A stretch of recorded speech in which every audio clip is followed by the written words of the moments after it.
Hello student, स्वागत है हमारे YouTube channel study to you में। आज हम आप लोग को सोशल साइंस का पूरा क्वेश्चन बताने वाले। ये क्लास आज से स्टार्ट हुई है, 1 महीना में पूरा कंप्लीट करा दिया जाएगा। सोशल साइंस हर कोई बच्चा नहीं पढ़ता, जिसके कारण पूरा बिहार बोर्ड में क्वेश्चन जितना भी आता है सोशल साइंस एनसीईआरटी से ही आता है। जो बच्चा नहीं पढ़ता, जिसके कारण मार्क्स कम आ जाते हैं। तो आज हम आप लोग को पूरा बताने वाले हैं। चलिए स्टार्ट करते हैं एक मोटिवेशन शायरी से। तू न थकेगा कभी, तू न थमेगा कभी, तू न मुड़ेगा कभी, कर शपथ अग्निपथ अग्निपथ।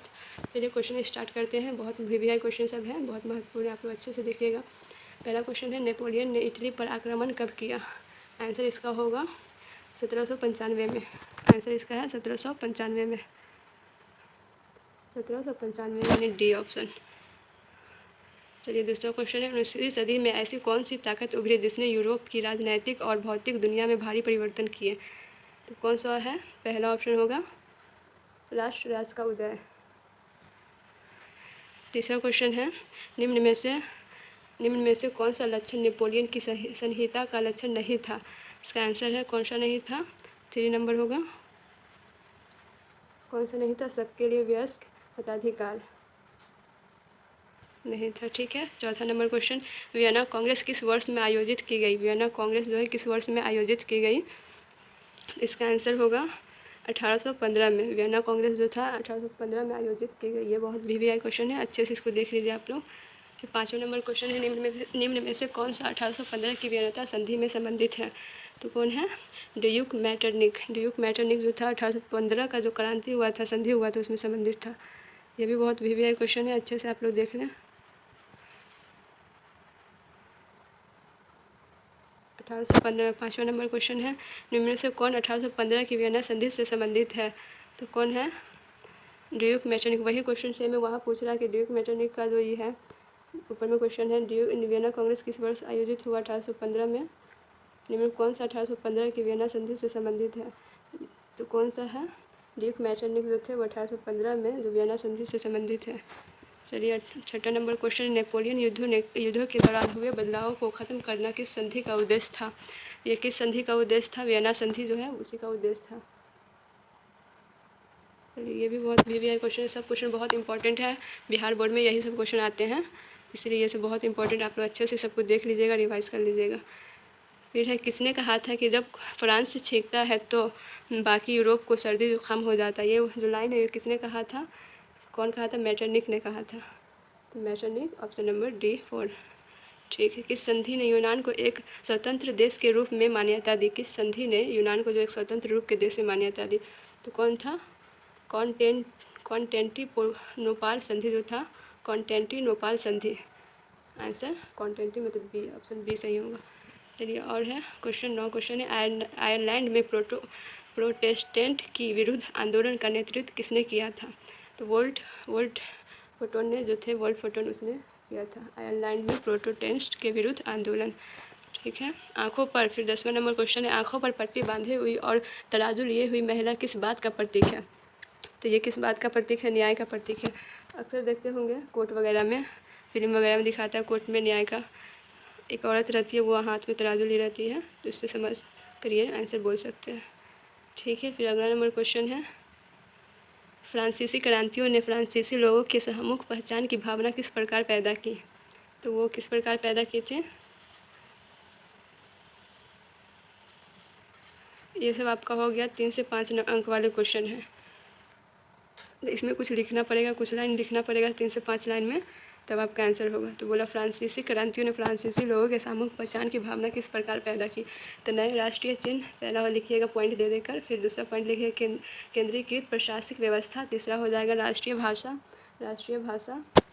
और चौथा हो जाएगा एक समान भार व मान की व्यवस्था, एक समान भार व मान की व्यवस्था। 4 पॉइंट लिख दीजिएगा, 3 नंबर आराम से मिल जाएगा। फिर दूसरा क्वेश्चन है, नेपोलियन ने प्रशासनिक क्षेत्र में क्रांतिकारी सिद्धांतों का समावेश किया जिसने पूरी व्यवस्था को अधिक कुशल व तर्कसंगत बना दिया। समीक्षा कीजिए, इसका समीक्षा करना है। तो आप आंसर पॉइंट दे के लिखिएगा, पॉइंट दे के ज़्यादा अच्छा रहता है आंसर, वैसे समझ में आता है, ऐसे नंबर भी मिलता है। पहला होगा पॉइंट ग्रामीण प्रशासनिक व्यवस्था में सुधार, दूसरा होगा शहरी क्षेत्र में सुधार, तीसरा होगा व्यापार में सुधार। तीसरा क्वेश्चन, यूरोप के राष्ट्र के विचार के निर्माण में संस्कृति ने किस प्रकार महत्वपूर्ण भूमिका निभाई? तो इसमें भी पॉइंट दीजिएगा। पहला होगा कला, काव्य, कहानियों, संगीत ने राष्ट्रवादी भावनाओं को विकसित किया। दूसरा होगा लोकगीत, जन काव्य व लोक नृत्य। तीसरा होगा स्थानीय बोलियों व लोक साहित्य पर बल। चौथा भाषा। ठीक है, चौथा नंबर क्वेश्चन है जर्मनी के एकीकृत की प्रक्रिया का वर्णन कीजिए। ये बहुत इंपॉर्टेंट है, ये हर साल पूछता है 1 साल के गैप पे, इसलिए इसको ज़रूर देखिएगा, बहुत इंपॉर्टेंट ये क्वेश्चन है। तो आंसर लिखिएगा कि बोला जर्मनी की एकीकृत की प्रक्रिया का वर्णन कीजिए। पहला आरंभ विलियम प्रथम के वर्षा के सिंहासन पर आसीन होना। दूसरा हो जाएगा आपका आसीन होना। दूसरा होगा बिस्मार्क द्वारा जर्मन एकीकरण की भूमिका तैयार करना। तीसरा होगा वियना कांग्रेस। चौथा होगा एकीकरण में बाधाएं। पाँचवा होगा बिस्मार्क द्वारा ऑस्ट्रेलिया, फ्रांस आदि पराजित विश्व शक्तियों को तटस्थ किया व एकीकृत जर्मनी का एक राष्ट्र के रूप में उभारना। ठीक है, 5वां नंबर क्वेश्चन है इटली के एकीकरण की प्रक्रिया का वर्णन करें। इसके मार्ग में आने वाली मुख्य बाधाएं क्या थी। इटली का जो एकीकरण हुआ था उसका प्रक्रिया का वर्णन करना है और उसके वो युद्ध में जो एकीकरण उसमें क्या क्या बाधाएं रुकावट आई उसे बताना है। ठीक है, तो लिखेंगे एकीकरण की प्रक्रिया जो थी 1832 में काबुल सारनीडिया का प्रधानमंत्री बना। फिर फ्रांस से संधि ऑस्ट्रेलिया पराजित हुआ। 1859 में बुलार्डो को राज में मिला दिया। फिर द्वितीय बताइएगा, द्वितीय चरण में हुआ मोडेना, टस्कनी, मार्पा आदि का जनमत संग्रह द्वारा सार्डिनिया में विलय। तीसरा हो जाएगा 1860 में गैरीबाल्डी द्वारा सिसिली व नेपल्स पर विजय। चौथा होगा आपका वेनिसिया व रोम का अधिकार। 1871 में पोप में समझौता व एकीकरण इटली का उदय है। ठीक है, 4 पॉइंट लिख दीजिएगा आराम से, 4-5 नंबर मिल जाएगा। फिर 6वां नंबर क्वेश्चन है ब्रिटेन में राष्ट्र राज्य का निर्माण एक लंबी प्रक्रिया का परिणाम किस प्रकार था। ब्रिटेन में जो राष्ट्र राज्य का निर्माण एक लंबी प्रक्रिया का परिणाम किस प्रकार था। तो इसको भी पॉइंट करके दीजिएगा, पॉइंट करके ऐसे लिखना ज़्यादा अच्छा रहता है और अच्छा से ये भी क्वेश्चन बहुत भी आई है इस बार के लिए। ठीक है, तो इसको लिखिएगा पहला पॉइंट में लिखिएगा पहले नृजातीय पहचान, राष्ट्र की अहमियत व सत्ता में वृद्धि। दूसरा होगा 1688 में राजतंत्र में संसद द्वारा ताकत छीने जाने। फिर 1707 में यूनाइटेड किंगडम ऑफ ब्रिटेन का गठन।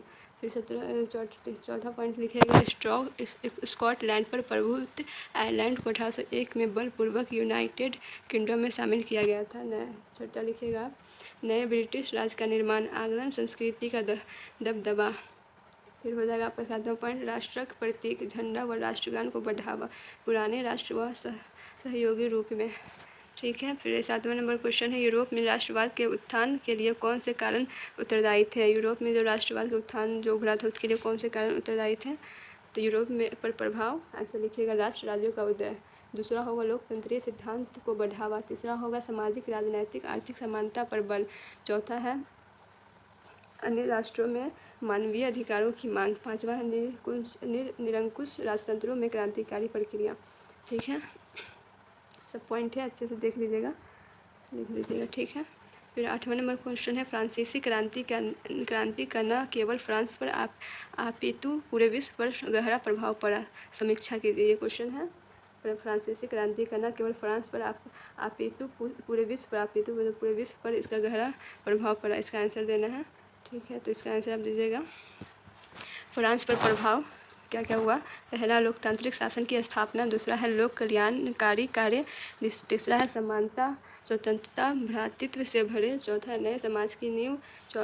चौथा है नए समाज। तीसरा नए समाज की नींव। चौथा नवीन कानून संहिता लागू। पाँचवा है नेशनल असेंबली व गठन। छठा है आर्थिक एकीकरण। सातवां है कानून के समक्ष बराबरी। आठवां है संपत्ति का अधिकार सुरक्षित। पहला मध्यम वर्ग का उदय कब हुआ था। पहला है। उसका दूसरा उदारवादी विचारधारा का प्रभाव। तीसरा यूनान का स्वतंत्रता संग्राम। चौथा संस्कृति व भाषा की भूमिका। पांचवा है जन विद्रोह। ठीक है, ये क्वेश्चन देखिए 1804 की नागरिक संहिता के प्रावधानों का उल्लेख कीजिए। 1804 में जो क्रांति हुई थी, नागरिक संहिता जो क्रांति हुई थी, प्रावधानों का उल्लेख करना है। ठीक है, तो इसका पॉइंट दे के लिखिएगा। पहला होगा जन पर आधारित सुविधाओं की समाप्ति। तीसरा है संपत्ति के अधिकार की बहाली। तीसरा है जमींदारी व सामंती व्यवस्था की समाप्ति। चौथा है यातायात तथा संचार व्यवस्था में सुधार। पाँचवा है मानक नाप तौल के पैमाने चलाए गए। ठीक है, ये भी क्वेश्चन बहुत है। छठा भी पॉइंट है, लिखिएगा एक राष्ट्र मुद्रा चलाई गई।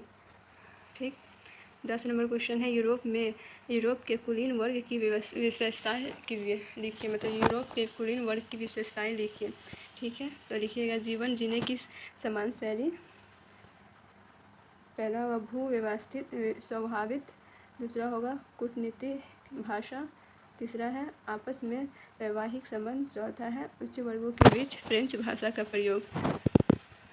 वही क्वेश्चन यहाँ रिपीट हो गया है फिर से 10वां नंबर क्वेश्चन। ये सब क्वेश्चन बहुत भी आई है। पहले आपको कुछ ऑब्जेक्टिव है, इसी तरह हर बार आपको डेली इस तरह मिलेगा 10-15 ऑब्जेक्टिव, उसके बाद कुछ सब्जेक्ट मिलेगा। आप इसको अच्छे से नोट कर लीजिएगा, याद कर लीजिएगा। इसको क्वेश्चन बहुत भी आई है एग्ज़ाम के लिए, इसे अच्छे से देख लीजिएगा। चलिए ठीक है, ओके बाय।